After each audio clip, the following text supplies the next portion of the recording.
Assalamualaikum. Today the topic of our discussion is gastroesophageal reflux disease, that is GERD. What does that gastroesophageal reflux disease means? Here the gastro stands for the stomach contents, esophageal represents esophagus, and reflux means backward flow. So when we are talking about the gastroesophageal reflux disease, it means the contents of the stomach are moving into the esophagus, backward direction of the content of stomach into the esophagus, that is referred to as GERD. In simple words, GERD is also referred to as heartburn. So now we are moving on towards the pathophysiology of GERD. So before we start the pathophysiology of GERD, we have to know that how the food content is transferred from our mouth to our stomach via esophagus.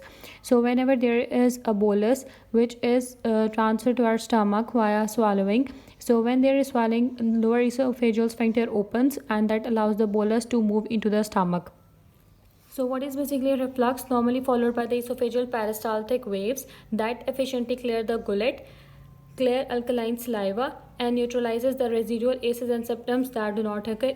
इसका मतलब ये है कि जब हमारे पास normally swallowing का process takes place करता है तो जो हमारे माउथ के अंदर मौजूद सलाइवा होता है वो अल्कलाइन इन नेचर होता है. सलाइवा का काम क्या होता है कि वो थोड़ा सा ईसोफेगस के अंदर जो upper part of the oesophagus होता है वहाँ पे न्यूट्रलाइजेशन करता है, थोड़ा सा गैस्ट्रिक एसिड जो रिफ्लक्स बैक करके आता है. तो when ever the saliva is present ये न्यूट्रलाइज कर देगा गैस्ट्रिक एसिड को. तो हमारे पास किसी भी किस्म का कोई ईसोफेजियल डैमेज नहीं होगा. कोई एसिड जो कॉन्टेंट है स्टमक से आने वाला वो ईसोफेगस की डिस्ट्रक्शन नहीं कॉज करेगा. क्या होता है डिफरेंट कंडीशंस में हमारा जो स्टमक कंटेंट है वो मूव ऑन कर जाता है into the oesophagus that will lead to the symptoms like heartburn. इसको हम कहते हैं गैस्ट्रोएसोफेजियल रिफ्लक्स डिजीज़. अब यानी कि रिफ्लक्स कब होगा? जब नॉर्मल पाथवे जो हमारा है mouth to oesophagus to stomach, जब ये वाला पाथवे हमारा डिस्टर्ब होगा तो क्या हो जाएगा, हमारे पास GERD के सिम्पटम्स आएंगे. हमारे पास एक हाइपोथेटिकल मैंने स्टमक और ईसोफेगस ड्रॉ किया है. ईसोफेगस से कॉन्टेंट्स ने आना स्टमक के अंदर via lower oesophageal sphincter relaxation. Lower oesophageal sphincter relax करेगा तो जो स्टमक जो फूड कंटेंट है वो मूव करेगा ईसोफेगस से इनटू द स्टमक. ये हमारे पास स्टमक का ओपन एंड जिसको हम कह देते हैं as the cardio of the stomach. इस एरिया को हम कहते हैं फंडस ऑफ द स्टमक. ये सारा एरिया हमारे पास कहलाता है body of the stomach and this sphincter is known as pylorus. और इससे आगे जो है ना हमारे पास ड्यूडेनम स्टार्ट हो जाता है.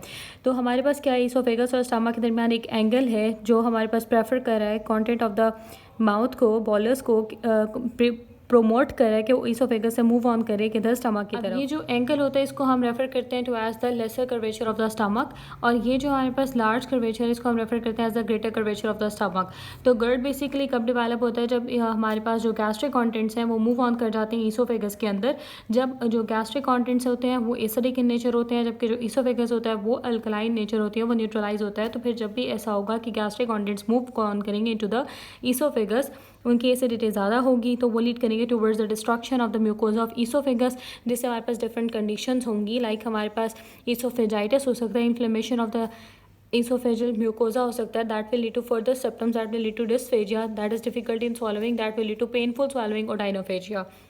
So here I have written that GERD develops when gastroduodenal contents which are acidic in character enters into the esophagus for a prolonged period of time resulting in the symptoms and in proportion of cases. इसके अलावा कुछ ऐसी abnormalities होती हैं जो कि हमारे content of the stomach को फेवर करती हैं to move into the oesophagus. उनमें हमारे पास सबसे पहली जो एबनॉर्मेलिटी है वो लोअर ईसोफेजियल स्फिंक्टर टोन की जो है रिलैक्सेशन हो जाना है, उसकी टोन का जो लॉस हो जाना है.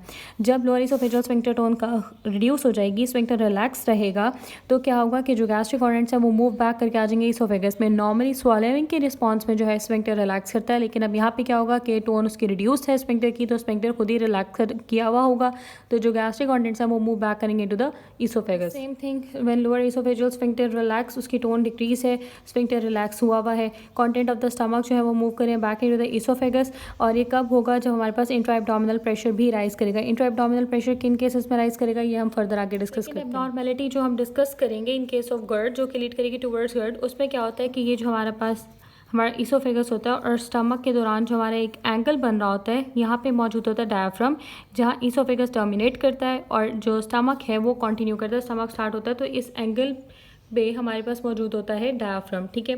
Whenever there is damage to diaphragm at this point, तो क्या होगा कि जो स्टमक है वो मूव ऑन कर जाएगा थोरेसिक कैविटी के अंदर। बेसिकली डायाफ्राम जो हमारी थोरेसिक कैविटी और एब्डोमिनल कैविटी को सेपरेट कर रहा होता है। तो जब हमारे पास कोई हर्निया टाइप जनरेट होगा, डायफ्राम में ब्रेक आएगा, तो स्टमक मूव ऑन कर जाएगा ईसोफेगस के अंदर। Angle between stomach and oesophagus जो है वो लॉस हो जाएगा। जब एंगल लॉस हो जाएगा तो स्टमक के कॉन्टेंट्स जो है वो मूव ऑन कर जाएंगे टू द ईसोफेगस। अब इस कंडीशन को, जिसमें डायफ्राम डैमेज हो रहा है, डायफ्राम में होल क्रिएट हो रहा है और स्टमक जो है वो मूव ऑन करें टू द थोरेसिक कैविटी, इसको हम रेफर करते हैं एज हाइटिस हर्निया। ये मैंने जैसे लिखा है कि डायफ्राम में टेयर होगा, स्टमक मूव ऑन कर जाएगा to the thoracic cavity. Angle between the stomach and oesophagus that has favoured the content separation is lost, that will lead towards the symptoms of GERD. Another abnormality that lead to the GERD, उसमें हमारे पास oesophagitis होता है। Oesophagitis inflammation of mucosa of oesophagus होता है, जिसकी वजह से क्या होगा कि जो हमारे स्टमक कॉन्टेंट्स हैं वो मूव ऑन करके आ जाते हैं ईसोफेगस की तरफ। और ईसोफेजाइटिस जो है वो बेसिकली लीड करेगा कि जो पेरिस्टाल्सिस है, नॉर्मली जो पेरिस्टाल्सिस टेक्स प्लेस हो रही होती है स्वालोइंग के रिस्पॉन्स में, वो डिस्टर्ब हो जाएगी। जब वो डिस्टर्ब होगी तो जो कॉन्टेंट्स हैं ईसोफेगस के अंदर स्टे करना शुरू कर देंगे, फूड कॉन्टेंट्स ईसोफेगस के अंदर रिटेन करना स्टार्ट करेंगे, that will towards the damage of the oesophagus और ईसोफेजाइटिस। इसके अलावा क्या होता है कि कुछ जो गैस्ट्रिक कॉन्टेंट्स होते हैं वो भी हमारे पास क्रिटिकल रोल जो है ना प्ले करते हैं in case of GERD। Gastric contents में क्या क्या आता है, gastric acid most important role play करते हैं, मोस्ट इंपॉर्टेंट इरिटेंट होता है, ये मूव करता है into the oesophagus, that will lead to oesophagitis and further the symptoms of GERD appear. अब इसमें क्या होता है कि जो एसिड है ना उसका डैमेज करने का जो डैमेज करने का जो इफेक्ट है वो बेसिकली डिपेंड करे कि कितना टाइम ऑफ एक्सपोयर है टू द एसिड और कितने अरसे के लिए। जितना ज़्यादा ड्यूरेशन होगा एक्सपोयर का एसिड के साथ ईसोफेगस का, उतना ज़्यादा हमारे पास जो है चांसेस ऑफ GERD और उसकी कॉम्प्लिकेशन ज़्यादा होंगी। इसके अलावा हमने बात कर ली कि इंट्रा एब्डोमिनल प्रेशर रेज हो जाएगा। इंट्रा एब्डोमिनल प्रेशर किन केसेस में रेज होगा, लाइक हमारे पास जो फिजियोलॉजिकल स्टेट है उसमें ओबेसिटी है। ओबेसिटी के केस में क्या होता है कि एब्डोमिन पे फैट एक्यूमुलेट हो जाती है, that will lead to increase intra abdominal pressure. इसके अलावा प्रेगनेंसी में भी क्या होता है, इंट्रा एब्डोमिनल प्रेशर लीड हो जाता है, that will lead towards the back flow of the content of stomach. और कुछ हमारे पास डाइटरी और इन्वायरमेंटल फैक्टर्स भी होते हैं जो कि इसमें बहुत इंपॉर्टेंट रोल प्ले करते हैं, जिसमें हमारे पास जैसे हम रेगुलर रूटीन में कॉफ़ी इनटेक करते हैं, टी इनटेक करते हैं, ये इनका काम क्या होता है, कॉफ़ी और टी जो है वो बेसिकली हमारे लोअर ईसोफेजियल स्फिंक्टर को रिलैक्स कर देते हैं, जिसकी वजह से कंटेंट जो है उनका बैकवर्ड फ्लो इंक्रीज हो जाता है। Now moving on towards the symptoms of GERD। GERD के जो मेन हमारे पास सिम्पटम है वो हमारे पास है हार्टबर्न और रिगर्जिटेशन, ठीक है। अब ये जो रिगर्जिटेशन है, बेसिकली हार्टबर्न और रिगर्जिटेशन को हम इस तरह बताते हैं, जब पेशेंट प्रेजेंट करेगा उसको ऐसे फील होता है जैसे उसके ना चेस्ट में ना जलन हो रही है, कोई बर्निंग से सेंसेशन हो रही है, और पेशेंट इसको मिस प्रिडिक्ट करता है कि जैसे उसको कोई हार्ट का इशू है। रिगर्जिटेशन कब होती है, मोस्टली जब पेशेंट अपने सिटिंग पोजीशन से स्टैंडिंग पोजीशन में जाता है या बेंड करता है, स्ट्रेन करता है, एब्डोमेन पे स्ट्रेनिंग होती है, तो वो लीड करती है टुवर्ड्स रिगर्जिटेशन। इसके अलावा क्या होता है, वाटर ब्रैश होता है कि जो स्टमक कंटेंट है वो इतना ज़्यादा रिगर्जिटेट हो रहा होता है कि वो आपके माउथ में भी आ जाता है, that is water brash. Overweight जो पेशेंट होता है उसके अंदर भी सिम्टम्स हमारे पास बहुत ज़्यादा एक्सप्रेस होते हैं। अब जैसे मैंने आपको बताया था कि डिजीज़ जब प्रोग्रेस करेगी that will lead to oesophagitis. Oesophagitis की वजह से क्या होगा कि हमारा जो है स्वालोइंग डिफिकल्ट हो जाएगी, डिस्फेजिया हो जाएगा, पेनफुल स्वालोइंग और डायनोफेजिया हो जाएगा और टिपिकल चेस्ट पेन होगा। अब ये एसिड जो बैकवर्ड डायरेक्शन में मूव ऑन कर रहा है और इसके साथ साथ अगर ये हमारे लैरिंग्स को ऑक्यूपाई कर लेता है तो that will lead to the hoarseness of voice. Investigation अब इनमें कौन कौन से कराते हैं, इन्वेस्टिगेशन जब हम अपर GIT की बात करते हैं तो उनमें एंडोस्कोपी जो होती है वो इन्वेस्टिगेशन ऑफ चॉइस होती है। इसके अलावा हम pH मॉनिटरिंग कर लेते हैं इन केस ऑफ GERD, क्योंकि हमारा जो स्टमक कंटेंट है उसकी pH कम होती है जबकि ईसोफेगस की pH ज़्यादा होती है। तो क्या होगा कि अगर हमारे पास 24 आवर मॉनिटरिंग ऑफ pH के बाद हमें पता चलता है कि pH ईसोफेगस की लेस देन 4 है, दैट विल इंडिकेट कि हमारा जो पेशेंट है वो GERD का विक्टिम है। Now moving on towards the management of gastro oesophageal reflux disease. हमने मैनेजमेंट जब अपने पेशेंट की करनी है तो सबसे पहले हम non pharmacological to pharmacological approach की तरफ मूव ऑन करेंगे। सबसे पहले हम अपने पेशेंट को लाइफस्टाइल की मॉडिफिकेशन का जो है सजेशन देंगे।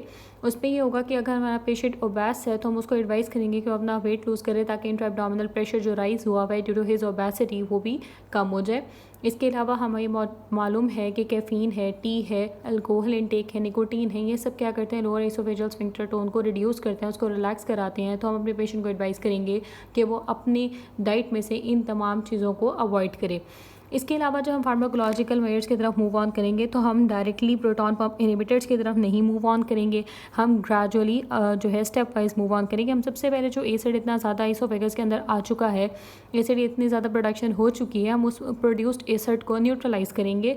न्यूट्रलाइज करने के बाद हमने जो एक्स्ट्रा एसिड की प्रोडक्शन हो रही है, गैस्ट्रिक एसिड ओवर प्रोडक्शन हो रही है, हम उसको डिक्रीज़ करेंगे, उसको इनहिबिट करेंगे। इसके बाद जो गैस्ट्रिक एसिड प्रोड्यूस तो हो चुका है, उसकी जो सेक्रीशन हो रही है स्टमक के अंदर, इसोफेगस के अंदर, हम उस सेक्रीशन को इनहिबिट करेंगे। तो जब हम एसिड के न्यूट्रलाइजेशन की बात करते हैं तो इसके लिए हम यूज़ करते हैं कैल्शियम कार्बोनेट। इसके अलावा हम यूज़ करते हैं एल्यूमिनियम हाइड्रोक्साइड। जबकि हम बात करें अगर हमने गैस्ट्रिक एसिड की प्रोडक्शन को इनहिबिट करना है तो हम इसके लिए यूज़ करते हैं सिमेटिडीन। ये अब हमारे पास ऑब्सोलीट हो चुकी है, इसलिए हम मोस्टली प्रेफर करते हैं एसिड के न्यूट्रलाइजेशन को, और उसके बाद हम मूव ऑन कर जाते हैं टुवर्ड्स गैस्ट्रिक एसिड की सेक्रेशन को ब्लॉक करने की तरफ। सिमेटिडीन के अलावा इसके अंदर हमारे पास एक रैनिटिडीन के नाम से जो है वो ड्रग अवेलेबल है। जब हम ब्लॉक करते हैं गैस्ट्रिक एसिड की सेक्रेशन को ब्लॉक करने के लिए हम यूज़ करते हैं प्रोटॉन पंप इनहिबिटर्स, जिनमें मोस्ट इंपॉर्टेंट ऑफ विच हमारे पास कौन सा है, ओमेप्राजोल। तो ये हमारे पास होती है मैनेजमेंट ऑफ गर्ड। अब होता क्या है कि जब हमारे पास जो पेशेंट है, गर्ड का मौजूद है पेशेंट, उसके अंदर कॉम्प्लिकेशन होने के चांसेस बहुत ज़्यादा होते हैं। जैसे हमने बताया कि एसिड के रिफ्लक्स की वजह से पेशेंट में क्या हो रहा था, ईसोफेजाइटिस हो रहा था। अब ये जो ईसोफेजाइटिस है, जब ये कंडीशन प्रोलॉन्ग करेगी तो क्या होगा, ये जो हमारा ईसोफेगस है इसके अंदर जो लाइनिंग एपिथेलियम है ना, वो रिप्लेस होना शुरू हो जाएगा, उसकी डैमेज होना शुरू हो जाएगी। जब वो डैमेज होगा, क्यों डैमेज होगा, क्योंकि वो most of the time gastric acid से उसका एक्सपोजर हो रहा है। तो जब ये अंदर वाला एपिथेलियम चेंज हो जाएगा, बेसिकली नॉर्मली ये था स्क्वामस एपिथेलियम, अब ये एसिड के एक्सपोजर की वजह से मूव ऑन करके किस में कन्वर्ट हो जाएगा, कोलैमिनर एपिथेलियम में, यानी कि इसका क्या हो जाएगा, बेसिकली इस कंडीशन को हम कहते हैं मेटाप्लेजिया हो जाएगा। मेटाप्लेजिया होगा तो हमारे पास क्या होगा, ईसोफेजाइटिस जो बेसिकली कॉम्प्लिकेशन थी वो कन्वर्ट हो जाएगी टूवर्ड्स द बैरेट ईसोफेगस। वो किस में कन्वर्ट हो जाएगी, बैरेट ईसोफेगस में। अब अगर हम इस कंडीशन को भी ट्रीट नहीं करते, हमने ईसोफेजाइटिस को ट्रीट नहीं किया था, तो वो हमारे पास मेटाप्लेजिया में कन्वर्ट हो गया, दैट इज़ बैरेट ईसोफेगस। अब हम अगर इस बैरेट ईसोफेगस को भी ट्रीट आउट नहीं करते हैं तो बेसिकली क्या होगा, ये हमारे पास ईसोफेजियल कार्सिनोमा में कन्वर्ट हो जाएगा। और ईसोफेजियल कार्सिनोमा में जब हमारे पास कन्वर्ट होगा, अगर तो ये हमारे पास स्टेजिंग हम करेंगे इस कार्सिनोमा की, अगर तो ये हमारे पास विद स्टेज 1 और 2 का कैंसर होगा तो हम इसका ट्रीटमेंट के लिए क्या करेंगे, हम रेडियोथेरेपी करेंगे, हम इसके ट्रीटमेंट के लिए हम कीमोथेरेपी करेंगे। और अगर ये हमारे पास रेडियोथेरेपी और कीमोथेरेपी से भी कंट्रोल नहीं होता, यानी कि स्टेज हमारे पास ट्यूमर की 3 या 4 हो चुकी है, तो हम इसकी मैनेजमेंट में क्या करते हैं, हम पैलिएटिव ट्रीटमेंट करते हैं, यानी कि जो हमारे पास सिम्पटम्स आ रहे होते हैं हम सिर्फ उनको ट्रीट आउट करते हैं। So up till now we have discuss the गर्ड। इसके अलावा जो हमारे गर्ड की फैक्टर्स है जो कि डेवलपमेंट थे इन द गर्ड, उनको एक दफ़ा रिवाइज कर लेते हैं। हमने क्या बताया, ओबेसिटी, डाइटरी फैक्टर्स होंगे तो वो लीड करेंगे टूवर्ड्स गर्ड। ईसोफेजियल कोई हमारे पास अपने क्लियरेंस का डिफेक्ट होगा, वो लीड करेगा टूवर्ड्स गर्ड। अगर हमारे पास हाइटल हर्निया होगा कि स्टमक मूव ऑन कर जाएंगे टू द थोरेसिक कैविटी, तो हमारे पास क्या हो सकता है, गर्ड हो सकता है। अब इसके अंदर हमने क्या बताया कि जो हमारा लेसर कर्वेचर बन रहा है, अगर इस कर्वेचर अगर हमारे पास कोई डिस्टर्बेंस आ जाती है, कर्वेचर ख़त्म हो जाता है, तो भी हमारे पास क्या होगा, गर्ड। या हमने क्या बता दिया, intra abdominal pressure in case of obesity और प्रेगनेंसी राइज करेगा तो भी वो लीड करेगा टूवर्ड्स गर्ड।